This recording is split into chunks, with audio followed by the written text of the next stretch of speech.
Welcome to Headstones and Microphones, where we use AI to step into the past through a researched, first-person simulation of history's most interesting people. I am your host, Calvin. While we've added some creative storytelling, our goal is to inspire your own study of these fascinating lives. Now, let's meet our guest. Today we are joined by a man who truly redesigned the American landscape. For those who may somehow not know who you are, who are you? Hello, Calvin. I am Frank Lloyd Wright. Some have called me the greatest American architect of all time, though I always preferred to think of myself as someone who simply tried to make the world a more beautiful, organic place to live. We are honored to have you. Let's start at the very beginning. When and where were you born? I entered this world on June 8, 1867. The setting was the lovely town of Richland Center, Wisconsin. It's a place of rolling hills and greenery, which I think stayed in my blood forever. And what was your given name at birth? My parents named me Frank Lincoln Wright. Oh, so it wasn't always Lloyd. Is there a story behind your birth name? Indeed, I was named Frank Lincoln Wright initially, but after my parents' marriage ended and my father left, I chose to honor my mother's side of the family, the Lloyd Joneses. They were a sturdy, spirited Welsh clan in Wisconsin, and I wanted to carry their name forward, so I became Frank Lloyd Wright. That makes sense. What was your hometown like growing up? It was idyllic in its own rugged way. I spent a great deal of time in Spring Green, Wisconsin, on my uncle's farm. The Valley, we called it. It was a landscape of woods, streams, and sandstone, very foundational for my appreciation of nature. What was your family life like? It was complicated, but intellectually rich. My father was a preacher and a musician, so there was always music in the house. My mother, Anna, was a teacher and a woman of incredible determination. She was the one who decided I would be an architect before I was even born. She had a vision. What kind of kid were you? I was observant. I was the kind of boy who would spend hours looking at the way a weed grew out of a rock or how the light hit a hill. I wasn't much for traditional farm work, much to my uncle's chagrin, but I was always building things in my mind. What were your biggest fears growing up? I suppose I feared being ordinary. I felt a tremendous pressure and a desire to fulfill the greatness my mother expected of me. The idea of living a life that didn't leave a mark on the earth was quite daunting. What did you dream of becoming as a child? Thanks to my mother's influence, I never really dreamed of being anything other than an architect.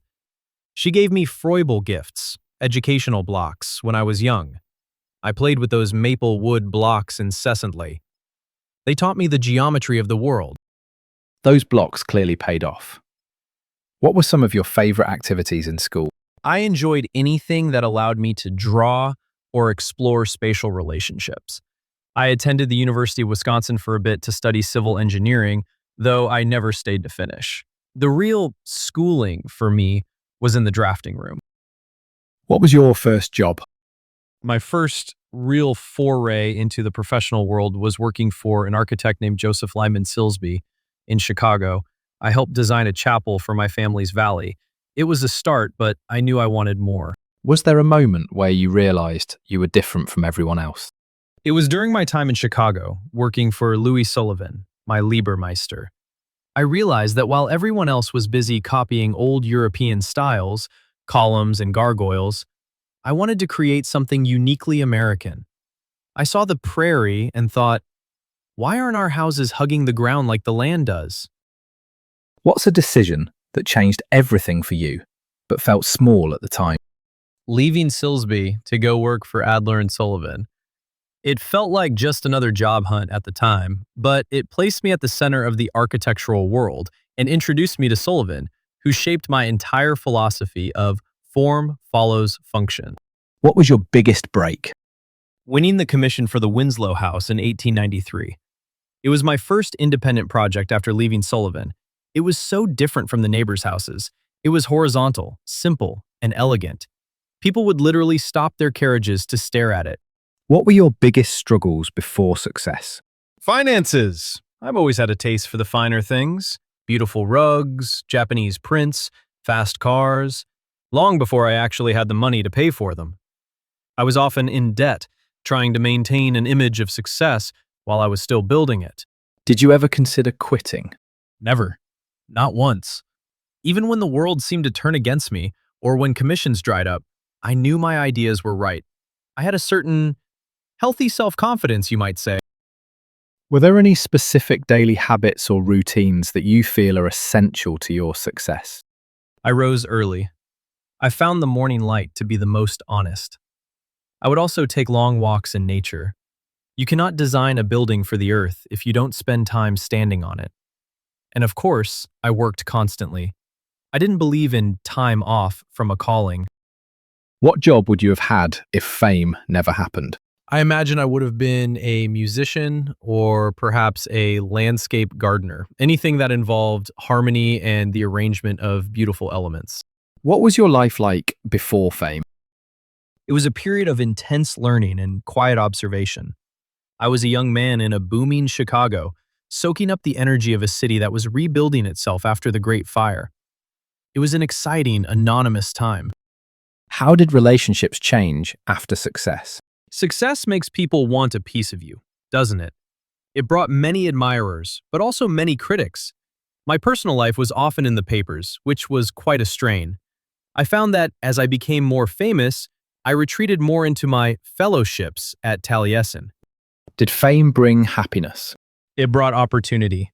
Happiness for me came from the work itself, seeing a design like falling water actually stand over a waterfall. Fame was just the noise that happened outside the drafting room. What was the downside of becoming famous? The loss of privacy and the constant judgment of my personal choices. People wanted me to be a conventional man, but I was never built for convention. What misconceptions did people have about you? That I was arrogant. I wasn't arrogant. I was simply right. If you know the truth about how a building should function, it isn't arrogance to insist upon it. What was your darkest moment? The year 1914. I was away in Chicago when a servant at my home, Taliesin, set fire to the living quarters and murdered 7 people, including Mama Borthwick and her children. It was a tragedy beyond words. I had to rebuild my home and my life from the ashes. That is truly heartbreaking. What past regrets did you carry that you spoke about? I regretted the pain my personal choices caused my children. I was not always the most present father, as I was married to my work first and foremost. What's something people misunderstood about your life? People often thought I hated the city. I didn't hate the city. I just thought the way we built them was a crime against humanity. I wanted Broadacre City, a place where everyone had an acre of land and could breathe. Tell me about a time when everything went wrong, and how did you handle it? During the Great Depression, nobody was building houses. I was nearly 70, and people thought I was finished. I handled it by starting the Taliesin Fellowship, turning my home into a school. And then, just when they counted me out, I designed Falling Water and the Johnson Wax Building. Did fame and fortune change your life? Fortune was always fleeting with me.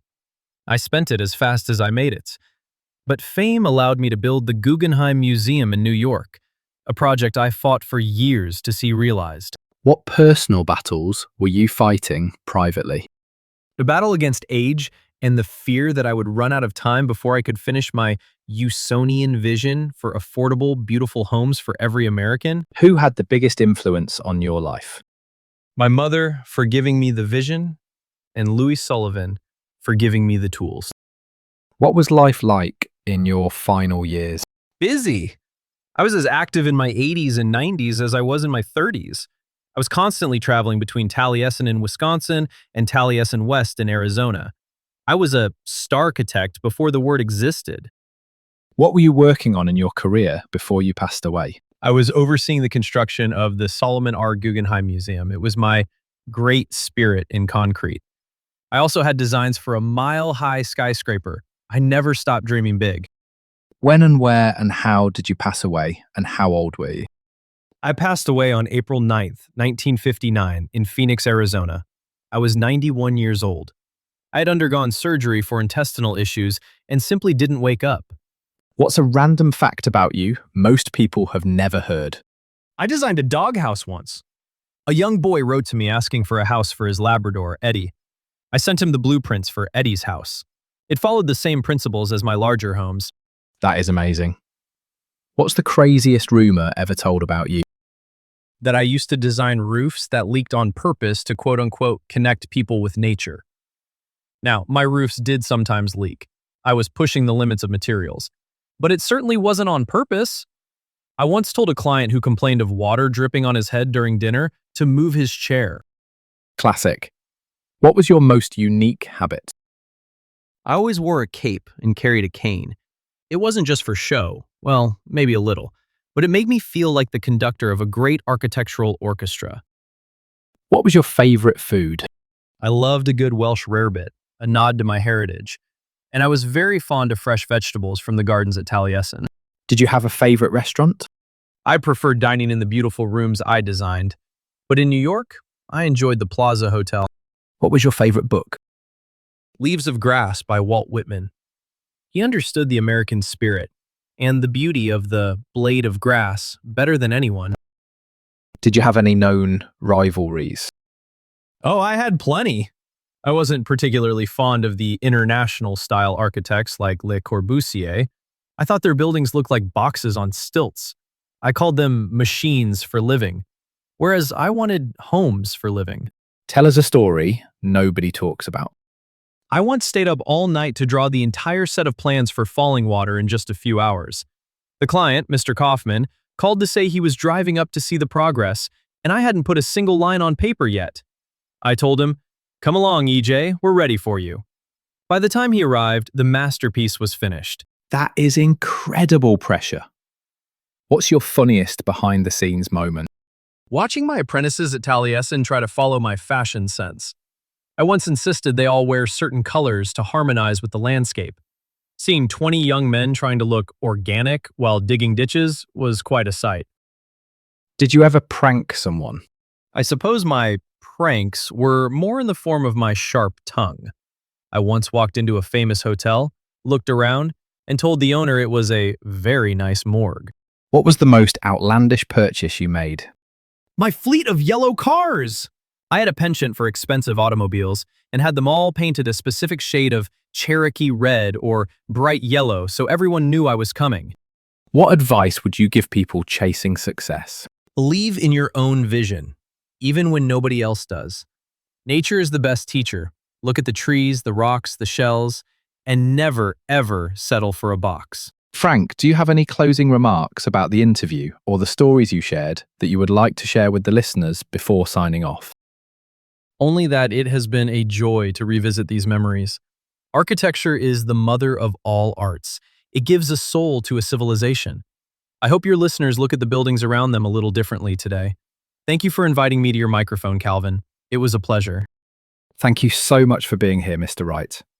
We've touched on everything from those childhood blocks to the spiral of the Guggenheim, and it's been a fascinating ride through the 20th century.